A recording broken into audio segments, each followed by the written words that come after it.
નમસ્કાર દર્શક મિત્રો, બોટાદમાં માર્કેટિંગ યાર્ડમાં જે કરદો થયો એ બોટાદના કરદાકાંડ પછી રાજકીય ગરમાવો વધી ગયો હોય તેવા સમાચાર મળી રહ્યા છે. કારણ કે બોટાદ ન્યાય સમિતિના ચેરમેન સુમિત પરમારે નિર્દોષ ખેડૂતોને જે જેલમાં મોકલવામાં આવ્યા છે, આક્ષેપો સામે ભારતીય જનતા પાર્ટીમાંથી રાજીનામું આપી દીધું છે.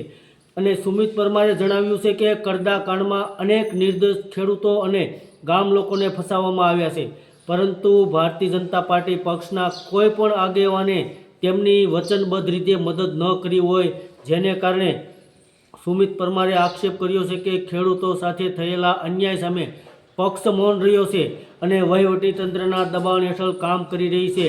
તો આને લીધે મારો અંતરાત્મા જાગ્યો છે અને મારા અંતરાત્માના અવાજે ભારતીય જનતા પાર્ટી છોડવાનો મેં નિર્ણય લીધો છે.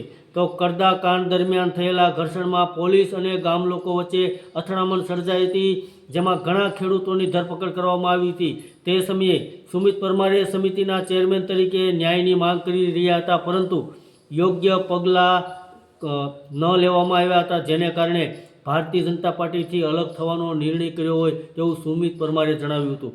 તો આ રાજીનામા બાદ બોટાદ જિલ્લામાં ભારતીય જનતા પાર્ટીમાં આંતરિક એવી ચર્ચા થઈ રહી છે અને એવું મનોમંથન થઈ રહ્યું છે કે ભારતીય જનતા પાર્ટીના એક કાર્યકરે તે ભારતીય જનતા પાર્ટીમાંથી ખેડૂતોના સાથ સહકાર માટે રાજીનામું આપી દીધું હોય તેવા સમાચાર મળી રહ્યા છે.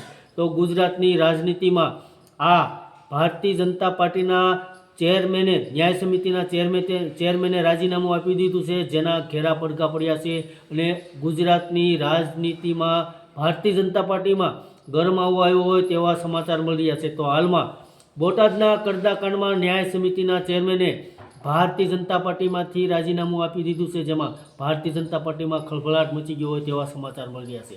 ધન્યવાદ દર્શક મિત્રો.